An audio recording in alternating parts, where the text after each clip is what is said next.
What is up, everybody? I am your legendary commander and welcome back to Baldur's Gate 3. In this video we're going to talk about Scorching Ray and how to use it. Now Scorching Ray usually takes a backseat to Fireball because, well, Fireball is a big AoE where Scorching Ray is an individual target. Scorching Ray. 3 rays of fire shoot from your fingers, creating 2d6 damage per ray. Paraphrase, of course. There are no saves with this spell, however it does have to roll to hit. Now for you D&D nerds, you know exactly what that means. But for the rest of you that never touched a set of dice except for the D6 and Monopoly, in game that means you're going to have the same percent chance to hit with that as you might with your sword. Or, well, close to it. It's going to run off some different modifiers than your sword or your arrow attack.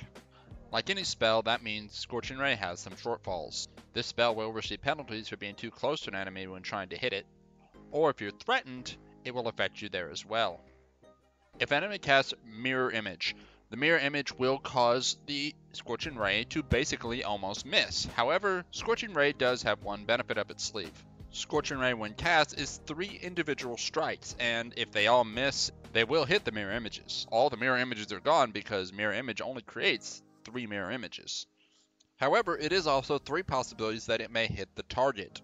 What I'm trying to say is that you make a separate attack roll for each hit, which means you have 3 chances. So your chances are greater to at least do some damage with this attack. This spell is also affected by Bane, so if the enemy casts Bane on you, well, your attack is going to also take that risk of missing. So that's another issue you might have. Basically anything that affects your attack roll, be it stealth or they cast Bane or you cast Bless, will affect whether or not you're going to be able to hit as effectively. A ranged attack on a target knocked down will also have an effect as well. Then what matters is also their AC.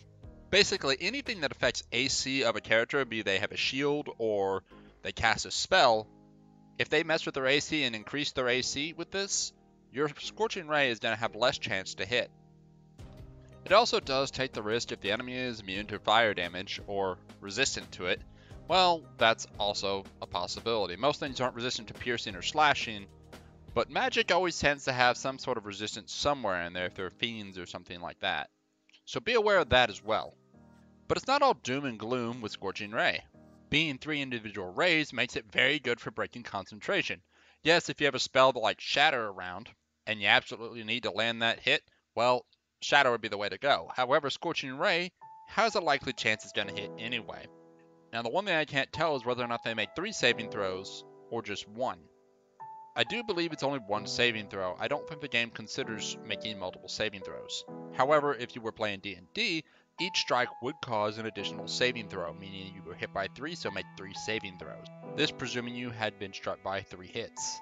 Scorching Ray should almost always be used in combination with Bless if possible. This improves the chance that all 3 of your rays are going to hit and none will miss.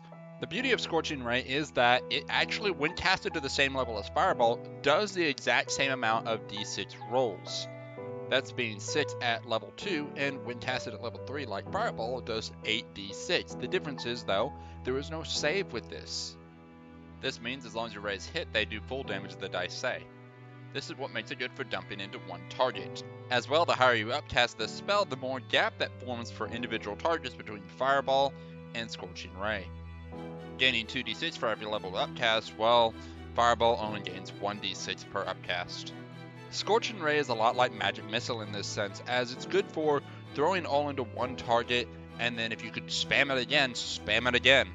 Provided all of them hit, they do a lot of damage, and the enemy's really going to feel it. You can melt some enemy's health by as much as 36 damage with 1 strike. And these can actually roll a critical, which means it can do as much as 72. Now that's unlikely, but it's a possibility. I have seen Scorching Rays individually do as much as 20 damage to a target, meanwhile they should only have done 12.